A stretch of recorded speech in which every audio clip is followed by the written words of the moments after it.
നമ പാർവതീപതേ ഹര ഹര മഹാദേവ് ഹര ഹര മഹാദേവ് ഹര ഹര മഹാദേവ്.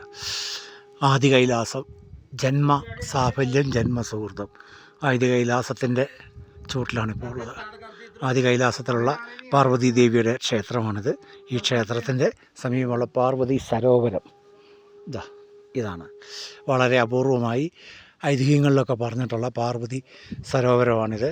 ഇത് ഒരു മിത്താണെന്നും ഇങ്ങനെയൊരു സാധനം ഇല്ലയെന്നുമൊക്കെ പണ്ട് കാലത്ത് പറഞ്ഞിരുന്നു. കാരണം കാവ്യഭാവനയാണ് മാനസ സരോവരവും പാർവതി സരോവരം എന്നൊക്കെയാണ് പറയാറ്. നമ്മളിതാ ഭഗവാൻ അതിനുള്ള അനുഗ്രഹം തന്നിരിക്കുന്നു. മുജ്ജന്മ സുഹൃതമോ അതോ സുഹൃതികളായ മനീഷികളുടെ പരമ്പരയിൽ വന്ന് പിറന്നതുകൊണ്ടോ ഏതായാലും ആ നന്മ അതിൻ്റെ എല്ലാം ആകത്തുകയായി ഈ പാർവതി സരോവരം കാണാനുള്ള ഭാഗ്യമുണ്ടായിരിക്കുന്നു. ചുറ്റും മഞ്ഞുമലകളാൽ ചുറ്റപ്പെട്ട് ഏതൊക്കെ പർവ്വതങ്ങളാണെന്ന് കൃത്യമായിട്ട് പേര് പോലും പറയാനറിയാതെ ആദി കൈലാസത്തിൻ്റെ ചുവട്ടിൽ പാർവതി സരോവരത്തിൽ വന്നിരിക്കുകയാണ്. ഭഗവാനെ, ഇങ്ങനെയൊരു കാഴ്ച, ഇങ്ങനെയൊരു അനുഭവം, വാക്കുകൾക്കതീതമായ ഈ അനുഭവം. ജന്മം, ഒരു മനുഷ്യജന്മം എങ്ങനെയാണോ പൂർണ്ണമാകുന്നത്, അല്ലെ മനുഷ്യജന്മത്തിൻ്റെ ലക്ഷ്യം എന്താണ് എന്നൊക്കെ പലപ്പോഴും പല ഇസങ്ങളിലും വിശ്വാസ പ്രമാണങ്ങളിലും പറയാറും ചോദിക്കാറൊക്കെ.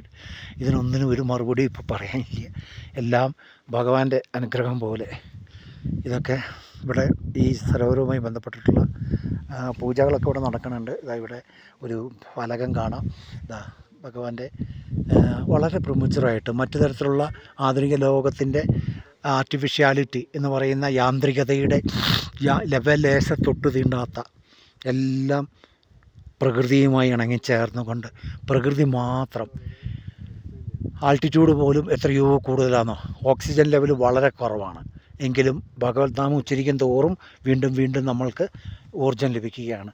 ഹരഹര മഹാദേവ് ജപിച്ച് നമ്മൾ വീണ്ടും വീണ്ടും ഭഗവാനിലേക്ക് ഇങ്ങനെ എത്തുകയാണ്. ഇവിടെയല്ലാതെ പിന്നെ എവിടെയാണ് ഭഗവാൻ വസിക്കേണ്ടത്? നമ്മുടെ പിതൃ സങ്കല്പങ്ങളുടെ അല്ലെങ്കിൽ മാതൃദേവതകളുടെ മാതാസങ്കല്പങ്ങളുടെ എല്ലാം ആകത്തുകയാണ് ഭഗവാനും ഭഗവതിയും. ഇത്ര സ്വച്ഛന്തമായ, ഇത്ര പാവനമായ, ഇത്ര പരിപാവനമായ, പവിത്രമായ ഈ ഇവിടെയല്ലാതെ വേറെ എവിടെയാണ് ഭഗവാനൊരു ധാമം വേണ്ടത്? കൈലാസം, അത്ഭുതങ്ങളുടെ വിളനിലം. നിങ്ങളുടെ ഏതുവിധ സാങ്കേതികത കൊണ്ടും ആധുനിക ലോകത്തെ ഏതുവിധ യാന്ത്രികത കൊണ്ടും അളക്കാൻ പറ്റാത്ത, നേരിട്ട് മാത്രം അനുഭവിച്ചറിയേണ്ട ഒരു മനുഷ്യനെ, ആ മനുഷ്യനെ അവൻ്റെ ഏതൊരു സമയത്തും ഇവിടെ എത്തിക്കഴിയുമ്പോൾ ഒരു ട്രാൻസ്ഫോർമേഷൻ, ഒരു മാറ്റമാണ്. ഇവിടെ വന്ന് ഈ 5-10 മിനിറ്റ് ഇവിടുത്തെ ഈ വായു ശ്വസിച്ച് ഈ പുണ്യഭൂമിയിലൂടെ നടന്ന് ഈ കാഴ്ചകളൊക്കെ കണ്ട് മനവും ഒപ്പം തന്നെ നമ്മുടെ ധിഷണയും ജീവനും നിറയുകയാണ്. ഇവിടെ വരാൻ പറ്റിയ എല്ലാ ഭക്തർന്നോ അല്ലെങ്കിൽ ആ സുഹൃതികൾക്ക് എല്ലാവർക്കും ഭഗവാന്റെ എല്ലാവിധ അനുഗ്രഹങ്ങളും ഉണ്ടാവട്ടെ. ഭഗവാനെ, ഓം നമ ശിവായ, ഓം നമ ശിവായ. എത്ര കണ്ടിട്ടും കാഴ്ചകൾ മതിയാവുന്നില്ല, എത്ര കണ്ടിട്ടും മതിയാകുന്നുമില്ല.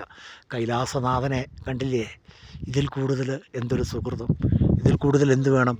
ഈ ഒരു ജന്മം, ഒരു മനുഷ്യജന്മം പൂർണ്ണമാകുന്നത് എങ്ങനെയെന്ന് തന്ത്രജ്ഞാനികളും പല വിധത്തിലുള്ള വിചാരധാരകളും നമ്മുടെ ഉള്ള നാടാണ് ഭാരതം. ആ ഭാരതത്തിൽ അച്ഛനെയും അമ്മയെയും കുടിയിരുത്താൻ ഇത്രയേറെ പ്രഗത്ഭമായ, ഇത്ര പവിത്രമായ, പുണ്യമായ, പാവനമായ മറ്റൊരിടം ഭൂമിയിൽ എവിടെയാണുള്ളത്? ഇത് തന്നെയാണ് കൈലാസം. അതുതന്നെയാണ് കൈലാസത്തിൻ്റെ പ്രത്യേകതയും പ്രസക്തിയും. ഓം നമ ശിവായ, ഓം നമ ശിവായ, ഓം നമ ശിവായ, ഓം നമ ശിവായ.